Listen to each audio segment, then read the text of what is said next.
नमस्कार मित्रों। आज मैं आपके लिए काव्य रस से संबंधित एक महत्वपूर्ण प्रश्नोत्तरी लेकर आया हूँ। इस प्रश्नोत्तरी के प्रश्नों को पढ़कर आपको लगेगा कि यह कट पेस्ट नहीं है। इसमें वास्तव में वर्तमान संदर्भ में आयोजित होने वाली प्रतियोगिता परीक्षाओं की गंभीरता को ध्यान में रखा गया है और उसी दृष्टिकोण को अपनाकर परिश्रम पूर्वक आपके लिए अभ्यास प्रश्न पत्र तैयार किया गया है। आशा है आप इस अभ्यास प्रश्न पत्र को पूरा देखेंगे, समझेंगे, उत्तर देंगे। मैं प्रत्येक प्रश्न की व्याख्या करते हुए आपको समझाने का प्रयास करूंगा। मित्रों, ये प्रश्नोत्तरी वाला सेशन आपके लिए बहुत महत्वपूर्ण होने वाला है और अध्ययन के साथ साथ अभ्यास प्रश्न पत्र को हल करना ये अत्यंत महत्वपूर्ण होता है। इसमें काव्य रस से संबंधित जिस प्रकार के प्रश्न निर्मित हो सकते थे वो मैंने निर्मित किए हैं, बनाए हैं। आपको लगेगा कि हाँ, वास्तव में प्रश्नोत्तरी तैयार करते समय परिश्रम किया गया है। ये सब आपके लिए है और उम्मीद है आप पहले प्रश्न से लेकर और अंतिम प्रश्न तक इस प्रश्नोत्तरी को हल करेंगे, समझेंगे। तो आइए मित्रों, पहला प्रश्न है, भारतीय काव्यशास्त्र में कितने संप्रदाय हैं? बड़ा सामान्य सा प्रश्न है और कभी कभी इस तरह के सामान्य प्रश्नों को भी पूछा जाता है। भारतीय काव्यशास्त्र में मित्रों कितने संप्रदाय हैं? तो भारतीय काव्यशास्त्र में 6 संप्रदाय हैं। पहली प्रश्नोत्तरियों में भी इस तरह की चर्चा हमारी हुई है। जैसे सबसे प्राचीन संप्रदाय है रस संप्रदाय, दूसरे नंबर पर आ जाता है अलंकार संप्रदाय, तीसरा रीति संप्रदाय है, चौथा ध्वनि संप्रदाय है, पांचवा वक्रोक्ति संप्रदाय है और छठवां औचित्य संप्रदाय। तो भारतीय काव्यशास्त्र में 6 संप्रदाय हैं। इसकी चर्चा हम पहले कर चुके हैं कि कौन से संप्रदाय के प्रवर्तक कौन हैं और उनका ग्रंथ कौन सा है, उनका समय क्या रहा है, ये हम चर्चा पहले कर चुके हैं। दूसरा प्रश्न है, भारतीय काव्यशास्त्र के संप्रदाय एवं प्रवर्तक से संबंधित असंगत विकल्प है। तो ये देखिए, दूसरे वाले प्रश्न में संप्रदाय हैं और उसके सामने उनके प्रवर्तक का नाम अंकित है।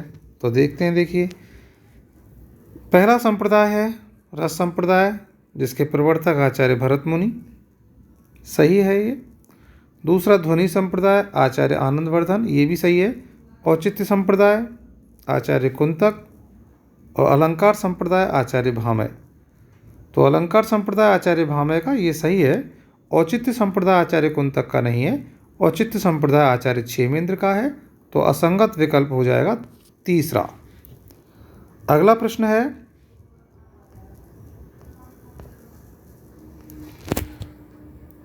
न ही रसाद्रते कश्चित अपि अर्थ प्रवर्तते, ये कथन किसका है? तो मित्रों, ये कथन आचार्य भरत मुनि, आचार्य दंडी, आचार्य आनंदवर्धन, आचार्य नंदिकेश्वर। तो ये कथन आचार्य भरत मुनि का है।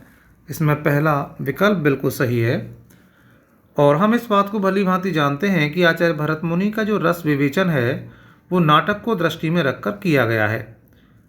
आचार्य भरत मुनि ने नाटक के 4 अंग बताए, वस्तु, अभिनय, संगीत और रस। इनमें से रस को इन्होंने प्रमुखता दी।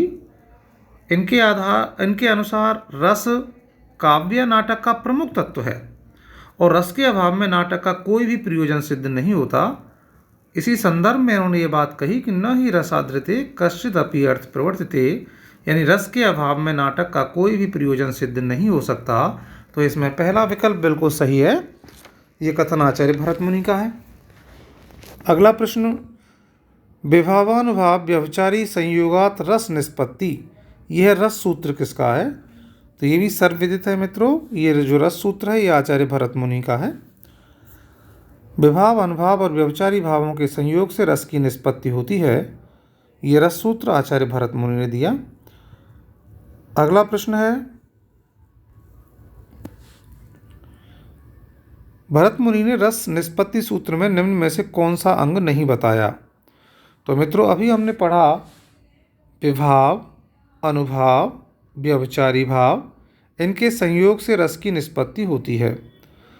और आचार्य भरत मुनि ने इस रस निष्पत्ति सूत्र में विभाव का जिक्र किया है, अनुभाव का किया है, व्यभिचारी भाव का भी किया है और स्थायी भाव का इन्होंने जिक्र नहीं किया। तो चौथा विकल्प इसमें सही आंसर हो जाएगा। अगला प्रश्न देखिए, इम्पोर्टेंट प्रश्न है,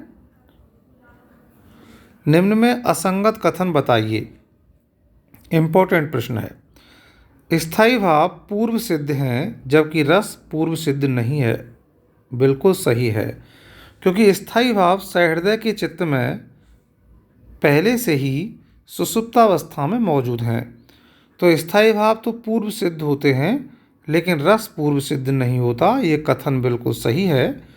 अगला है, विभाव सामाजिक के हृदय में स्थित रति आदि स्थायी भावों को उद्बोधित करते हैं। बिल्कुल सही बात है। सामाजिक के चित्त में स्थित रति आदि स्थायी भावों को जागृत करने का काम करते हैं विभाव। ये विभाव रस के कारण स्वरूप होते हैं।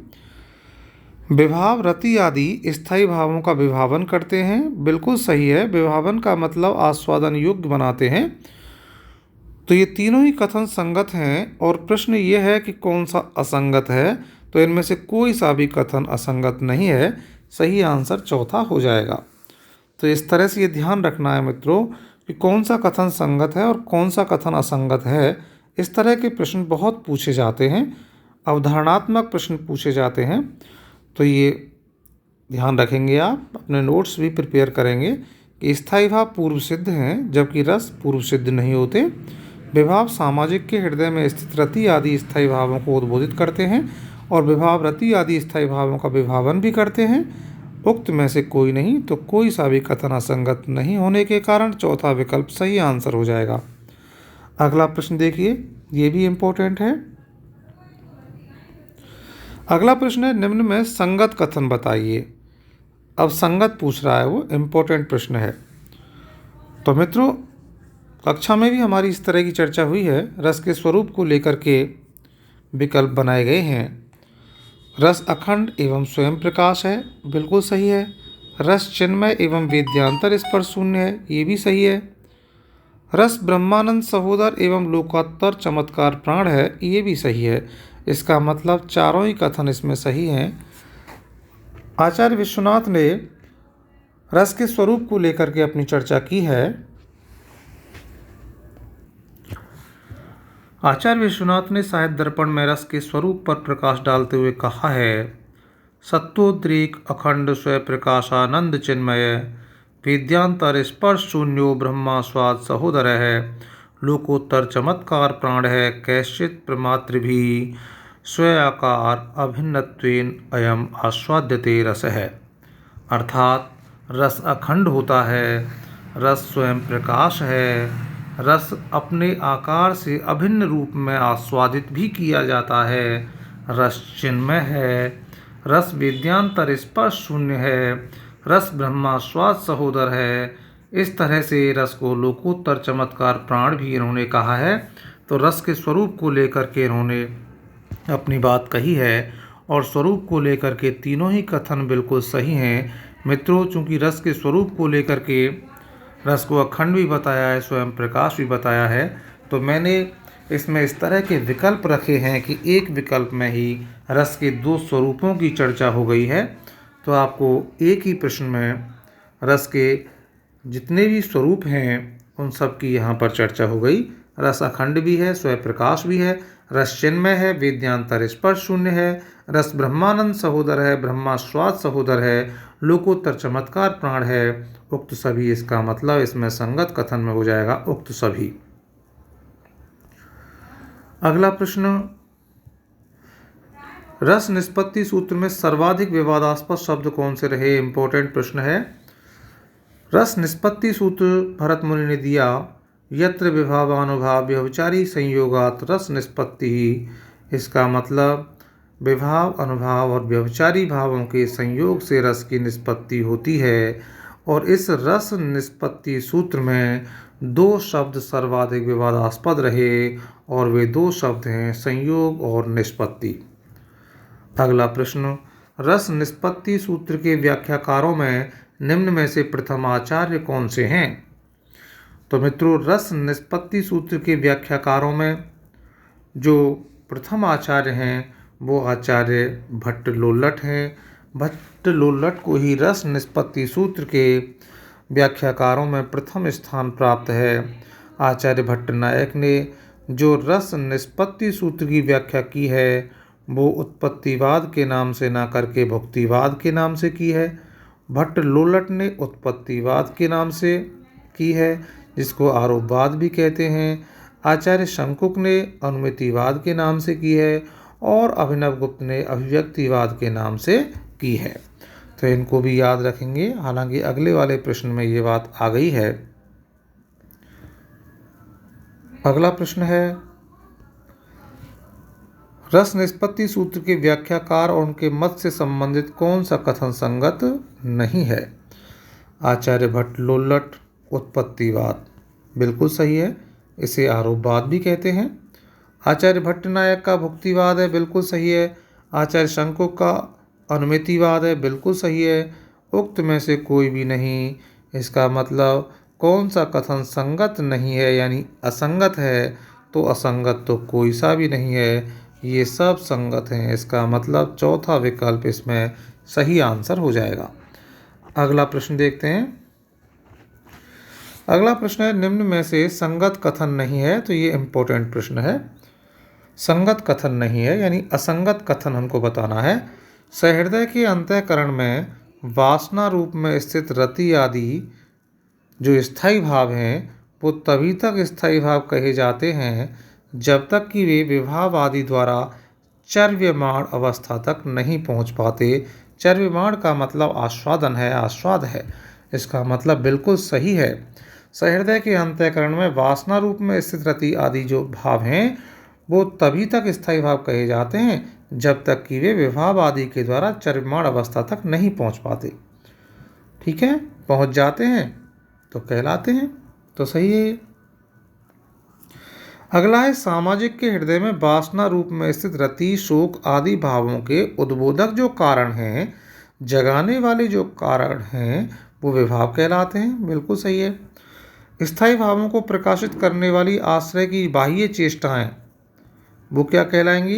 अनुभाव कहलाती हैं। स्थायी भावों को प्रकाशित करने वाली, जगाने वाली और आश्रय की जो बाह्य चेष्टाएं हैं वो अनुभाव कहलाती हैं। बिल्कुल सही है। उक्त में से कोई नहीं, उक्त में से कोई नहीं, कोई भी कथन इसमें ऐसा नहीं है जो संगत नहीं है। इसका मतलब सभी संगत हैं, तो ये चौथा विकल्प बिल्कुल सही हो जाएगा। निम्न में अयत्नज अनुभाव हैं, तो मित्रों सात्विक अनुभाव जो हैं वो यत्नज और अयत्नज होते हैं। कायिक है, वाचिक है, आहार्य है, ये यत्नज अनुभाव कहलाते हैं और सात्विक अनुभाव अयत्नज कहलाते हैं। ये स्वाभाविक होते हैं और इन पर आश्रय का कोई वश नहीं चलता। तो निम्न में अयत्नज अनुभाव कौन से हैं? सात्विक अनुभाव। अगला प्रश्न है, वे व्यक्ति या पदार्थ जो भावोत्तेजना के मूल कारण हैं कहलाते हैं। वे व्यक्ति या पदार्थ जो भावों की उत्तेजना के मूल कारण हैं क्या कहलाएंगे? तो भावों की उत्तेजना के मूल कारण, या कारण शब्द का प्रयोग हो गया, इसका मतलब विभाव, क्योंकि विभाव भावों की उत्पत्ति के मूल कारण होते हैं। अगला प्रश्न है, निम्न में असंगत कथन है, असंगत बताना है हमको। भावोद्दीपन के लिए परिस्थितियों की अनुकूलता भी अपेक्षित है। बिल्कुल सही बात है, क्योंकि हम जानते हैं विभाव दो प्रकार के होते हैं, आलम्बन विभाव और उद्दीपन विभाव। और जो उद्दीपन विभाव हैं उसके भी हम पुनः दो भेद करते हैं, एक आश्रय जनित या एक तो होता है परिस्थिति जनित उद्दीपन विभाव और एक होता है विषय जनित उद्दीपन विभाव। विषय जनित उद्दीपन विभाव और दूसरा होता है परिस्थिति या वातावरण जनित उद्दीपन विभाव। तो वो ये कह रहा है भावोद्दीपन के लिए परिस्थितियों की अनुकूलता अपेक्षित है। बिल्कुल सही है, परिस्थितियों की अनुकूलता भी अपेक्षित होनी चाहिए, क्योंकि उद्दीपन विभाव दो प्रकार के होते हैं जैसा कि मैंने अभी आपको बताया। एक होता है विषय जनित या आलम्बन जनित उद्दीपन विभाव और दूसरा होता है परिस्थिति जनित या वातावरण जनित उद्दीपन विभाव। दूसरा विकल्प है उद्दीपन की प्रतिकूलता में आलम्बन का प्रभाव भी नष्ट हो सकता है। तो ये भी बिल्कुल सही है, उद्दीपन की प्रतिकूलता में आलम्बन का प्रभाव भी नष्ट हो सकता है। मित्रों, गणपत चंद्र गुप्त जी ने कहा है कि जिस प्रकार वर्षा के बीच आग बुझ जाती है, ठीक वैसे ही उद्दीपन की प्रतिकूलता में आलम्बन का प्रभाव भी नष्ट हो सकता है। जैसे श्मशान भूमि में रमणी की मनोरम छवि को देखकर भी रति का विकास नहीं होता। तो ये कथन बिल्कुल सही है कि उद्दीपन की जब प्रतिकूलता होती है तो आलम्बन का प्रभाव नष्ट हो सकता है। ये बात स्पष्ट करते हुए उन्होंने बताई भी है कि श्मशान भूमि में रमणी की मनोरम छवि को देखकर भी रति का विकास नहीं होता। अगला है हृदयस्थ भावों की व्यंजना अनुभावों के माध्यम से होती है। तो बिल्कुल सही बात है, हृदय में स्थित भावों की जो व्यंजना है, भावों का जो प्रकाशन है, प्रकटीकरण है या अभिव्यक्ति है, वो अनुभावों के माध्यम से ही होती है। तो इनमें से कोई सा भी कथन असंगत नहीं है। चौथा विकल्प बिल्कुल सही है, उक्त में से कोई नहीं। अगला प्रश्न देखिए, अनुभाव कितने प्रकार के होते हैं? 4, 6, 8, 12। तो हम जानते हैं अनुभाव 4 प्रकार के होते हैं। आचार्य भरत मुनि ने अनुभाव 3 प्रकार के बताए थे, कायिक, वाचिक और सात्विक। उन्होंने आहार्य अनुभाव नहीं बताया। भानुदत्त ने अनुभाव 4 बता दिए, कायिक, वाचिक, आहार्य और सात्विक। तो इस तरह सर्वसम्मत मत में अनुभाव 4 हैं, पहला विकल्प सही हो जाएगा। अगला प्रश्न है संचारी भावों की संख्या कितनी होती है? तो संचारी भावों की संख्या 33 है सर्वसम्मत मत में। ये बात अलग है कि भानुदत्त ने और रीतिकालीन कवि देव ने छल को मान लिया। आचार्य रामचंद्र शुक्ल चकपकाहट को मान करके चलते हैं। इधर आचार्य केशव विवाद और आधि नाम के 2 संचारी भाव और मानते हैं, लेकिन सर्वसम्मत मत में संचारी भावों की संख्या 33 है। अगला प्रश्न है, ये भी देखो बहुत इंपॉर्टेंट प्रश्न है। संचारी भाव अस्थिर मनोवृत्तियों के द्योतक हैं। बिल्कुल सही है, संचारी भाव जल तरंगवत हैं, ये अस्थिर मनोवृत्तियों के द्योतक होते हैं। आचार्य शुक्ल ने चकपकाहट नामक संचारी भाव माना है। बिल्कुल सही है, इससे पूर्व प्रश्न में चर्चा हुई है। स्वेद, अश्रु, प्रलय, स्तंभ, हर्ष, मति संचारी भाव हैं। विभावों के अभाव में स्थायी भाव सुषुप्तावस्था में रहता है। तो देखिए पहला कथन बिल्कुल संगत है कि संचारी भाव अस्थिर मनोवृत्तियों के द्योतक हैं। दूसरा प्रश्न, आचार्य शुक्ल ने चकपकाहट नामक संचारी भाव माना है। बिल्कुल सही है। तीसरा प्रश्न, अब देखिए मैंने पूर्व में भी आपको बताया है कि सात्विक अनुभाव हमारे 8 हैं और संचारी भावों की संख्या 33 है। वो ये कह रहा है स्वेद, अश्रु, प्रलय, स्तंभ, हर्ष, मति संचारी भाव हैं। नहीं, ये स्वेद, अश्रु, प्रलय और स्तंभ ये तो हो गए संचारी भाव, ये तो हो गए सात्विक अनुभाव। स्वेद, अश्रु, प्रलय और स्तंभ ये जो हैं हमारे, ये तो हो गए हैं सात्विक अनुभाव। और हर्ष, मति ये क्या है? ये संचारी भाव है। और वो कह रहा है स्वेद, अश्रु, प्रलय, स्तंभ, हर्ष, मति संचारी भाव है। नहीं, ये सभी संचारी भाव नहीं है, इनमें कुछ सात्विक अनुभाव हैं और कुछ संचारी भाव हैं। स्वेद, अश्रु, प्रलय और स्तंभ ये तो हमारे क्या हैं? ये तो सभी हमारे सात्विक अनुभाव हैं। और हर्ष और मति क्या है? ये संचारी भाव हैं। इसका मतलब ये असंगत हो गया कथन। ये कथन भी सही है कि विभावों के अभाव में स्थायी भाव सुषुप्तावस्था में ही रहता है। बिल्कुल सही है, विभावों के अभाव में स्थायी भाव सुषुप्त रहेगा, क्योंकि स्थायी भाव को जगाने का काम तो कौन करते हैं? विभाव करते हैं। तो पहला कथन सही है, दूसरा कथन सही है, चौथा कथन भी सही है, और असंगत कथन हो गया यहाँ तीसरा। अगला प्रश्न देखो। अगला प्रश्न भी बड़ा अच्छा है, इंपॉर्टेंट है। शांत रस। अब इसमें देखिए रस दिए हुए हैं, रस के सामने उसका स्थायी भाव अंकित है, स्थायी भाव के साथ में रस का वर्ण अंकित है और उसके देवता।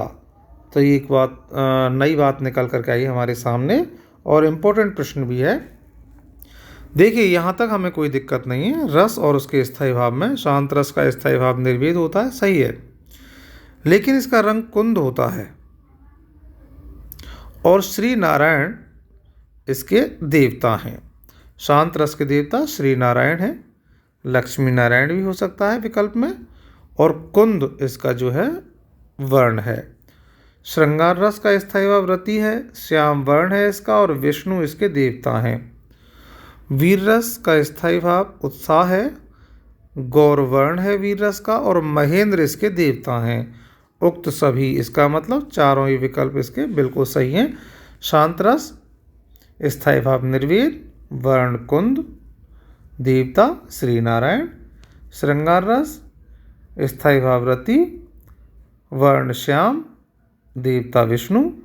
वीर रस स्थायी भाव उत्साह, वर्ण गौर, और देवता महेंद्र। बिल्कुल सही है, सभी सही हैं, इसमें चौथा विकल्प हो जाएगा। अगला प्रश्न देखो। राम को रूप निहारत जानकी, कंकन के नग की परछाई, याते सवै सुध भूल गई, कर टेक रही पलटारत नहीं। पंक्तियों में प्रयुक्त अनुभाव पूछा गया है। तो मित्रों हम जानते हैं अनुभाव का मतलब होता है आश्रय की चेष्टाएं, और यहाँ पर आश्रय कौन है? राम को रूप निहारत जानकी, कंकन के नग की परछाई, याते सवै सुध भूल गई। इसका मतलब जानकी, जानकी के हृदय में भावों की जागृति हुई है। इसका मतलब जानकी सीता माता यहाँ पर आश्रय है और राम विषय हैं। अब पूछ रहा है पंक्तियों में प्रयुक्त अनुभाव कौन सा है?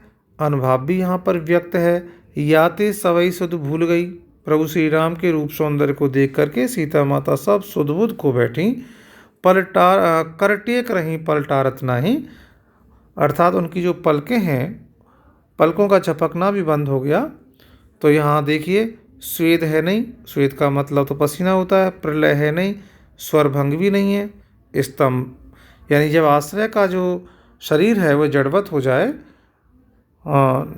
चेतना शून्य हो जाए, निश्चेष्ट हो जाए, अंगों का संचालन रुक जाए, तो ऐसी स्थिति वहाँ स्तंभ की बनती है। तो यहाँ अंगों का संचालन रुक जाता है। स्तंभ के अंतर्गत मुख्य रूप से अंग संचालन रुक जाता है।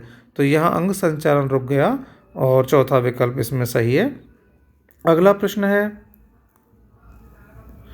अजगर करे न चाकरी, पंछी करे न काम, दास मलुका कह गए सबके दाता राम। पंक्तियों में किस चित्तवृत्ति का प्रकाशन हुआ है? तो देखिए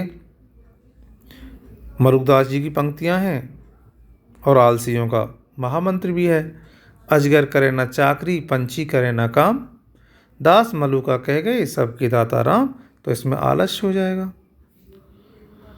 अखिल भुवन चराचर जग, हरिमुख में लखमात, चकित भई गदगद वचन, विकसित दृग पुलकात। पंक्तियों में प्रयुक्त रस क्या है? तो पता लग रहा है चकित भई गदगद वचन, आश्चर्यचकित होना, विस्मय, विस्मय का भाव, यानी विस्मय जो है कौन से रस का स्थायी भाव है? अद्भुत का। इसका मतलब यहाँ अद्भुत रस हो जाएगा। अगला प्रश्न है।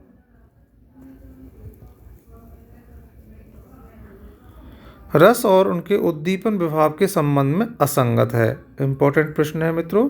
रस दे दिया है, साथ में उसके उद्दीपन विभाव से संबंधित सामान्य जानकारी है। श्रृंगार रस, श्रृंगार रस में उद्दीपन विभाव के अंतर्गत चांदनी रात, नदी तट, लता कुंज, पक्षियों का कलरव, फूलों की महक आदि आती है। तो बिल्कुल सही बात है, ये रति आदि भावों को उद्दीप्त करने के लिए है। इनसे रति आदि भाव जागृत होते हैं, उद्दीप्त होते हैं, बढ़ते हैं। दूसरा बीभत्स रस में हिंसक जानवरों द्वारा शव को क्षत विक्षत करना, बिल्कुल सही है साहब। मांस आदि ये सब इसके अंतर्गत आते हैं। इसका स्थायी भाव जुगुप्सा होता है। घृणा। भयानक रस में देखिए सघन वन, हिंसक पशुओं की आवाज़ें जब आती हैं तो भय उत्पन्न होता है। इसका मतलब ये भी सही है। अगला शांत रस, विचित्र वेशभूषा, अनाचार, भजन कीर्तन, सत्संग। तो इसमें आप देखिए शांत रस में भजन कीर्तन सत्संग ये तो आता है, लेकिन विचित्र वेशभूषा शांत रस के अंतर्गत नहीं आती। विचित्र वेशभूषा हास्य रस के अंतर्गत आती है। अनाचार भी शांत रस के अंतर्गत नहीं आता। अनाचार को होते हुए देख करके आश्रय के चित्त में क्रोध का भाव उत्पन्न होता है। अनाचार को देखकर गुरुजन, गाय इन पर अत्याचार होते हुए देखकर, अपना मान भंग अपमान होते हुए देखकर आश्रय के चित्त में उत्पन्न क्रोध से रौद्र रस की निष्पत्ति होती है। तो यहाँ शांत रस में विचित्र वेशभूषा अनाचार नहीं आते उद्दीपन विभाव के अंतर्गत। ये भजन कीर्तन और सत्संग तो आता है। इसका मतलब रस और उनके उद्दीपन विभाव के संबंध में चौथा विकल्प गलत हो जाएगा। तो धन्यवाद मित्रों, आपने पूरी प्रश्नोत्तरी देखी, पढ़ी, समझी और मेरी अपेक्षा है कि निश्चित रूप से आप इसे एक बार और देखेंगे तो समझ उत्पन्न होगी, समझ विकसित होगी रसावयव के विषय में कि उद्दीपन क्या है, आलम्बन क्या है, विभाव, अनुभाव, व्यभिचारी भाव, स्थायी भाव। काव्य रस को लेकर के अगली प्रश्नोत्तरी और तैयार की जाएगी, क्योंकि यदि सभी प्रश्नों को इसमें रख दिया जाता तो प्रश्नोत्तरी लंबी हो जाती, समय आपका अधिक लगता। तो इसी तरह छोटे छोटे वीडियोज और प्रश्नोत्तरियों के माध्यम से आपके समक्ष उपस्थित होते रहेंगे। धन्यवाद। जय हिंद, जय भारत।